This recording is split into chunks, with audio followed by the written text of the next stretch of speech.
रायगड़ा जिला विषम Cuttack market complex दीर्घ 15 रु 18 वर्ष धरी पड़ रही कम्प्लेक्स को आज उद्घाटन कले विषम कटक विधायक नीलमाधव हिक्का, मुख्य अतिथि एमपी प्रतिनिधि दिलीप कुमार पट्टनायक, विषम कटक सरपंच नमिता कुलसिका, उपाध्यक्ष देवीप्रसाद पट्टनायक, न्याय सरपंच प्रदीप गुडुला, आईआईसी सूर्यचंद्र पाढ़ी सहयोग में विषम कटकर विकास धारा निस्वार्थ समाजसेवक अमित कुमार पट्टनायक एवं रामू सुविचार दृढ़ निष्ठार अक्लांत परिश्रम आज विषम कटक सहर प्रत्येक बिजुली खुंट सह प्रत्येक साहिरे आलुओ आलोकित सेवा सह दैनिक फल बजार शुभारंभ कार्यक्रम अनुष्ठित हो जाइछि। एथिरे ग्राम पंचायतर वार्ड मेंबर एवं विषम कटकर समस्त ग्रामवासी जनसाधारण मिलित सहयोग में दीर्घ वर्ष धरी पड़ रही दैनिक फल बजार एवं मार्केट बजार अति आनंद उत्सव में बाण फुटाई बाजा बजाई बहु संख्यार विषम कटक सहरवासी उपस्थित होई दैनिक फल बजार और मार्केट बजार शुभारंभ करथिले।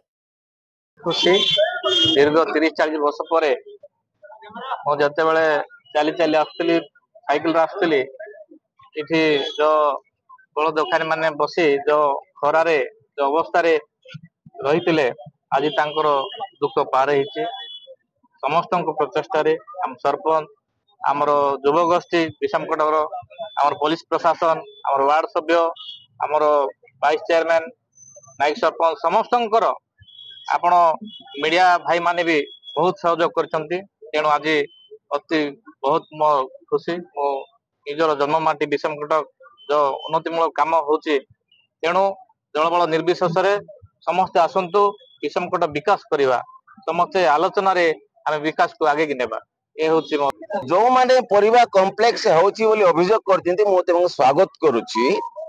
मो स्वागत कर गोटे कथा जिते आम जनकर कंप्लेंट करू विरोध करू से पुनर्थैथान कोर्ट करा विचार करवार कथा मु तो कहबी सब उठाई दियो रास्ता कड़े कि जीवन जीविका कोटी थैथान कर शक्ति अच्छी ताहले अभियोग करवार भी मोर न्याय संगत कथा मो तो सही शक्ति अभियोग लाभ कौन हे आप 5 लाख टका खर्चा होती एसएफसी टंगार आपनर परिवा वाला आरंभ फल वाला खर्चा होती एठी भी बर्तमान आपनकर दैनिक बजार 500 टका खर्चा होती हम तो खोला खोली कहूँ तेणु ये अभियोग कौटी आसला जो अभियोग आसी भित्तिहीन संपृक्त प्रशासन कहले कि जो जार की अभियोग भित्ति नहीं आम ग्रहण करूँ ना।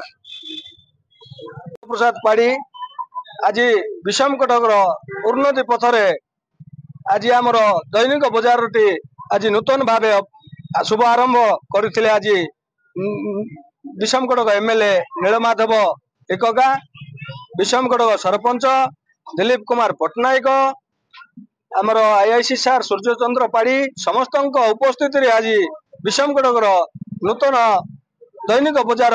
टी शुभारंभ कर रायगड़ा दिलीप कुमार पढ़ियारी रिपोर्ट स्वतंत्र ओडिशा लाइव।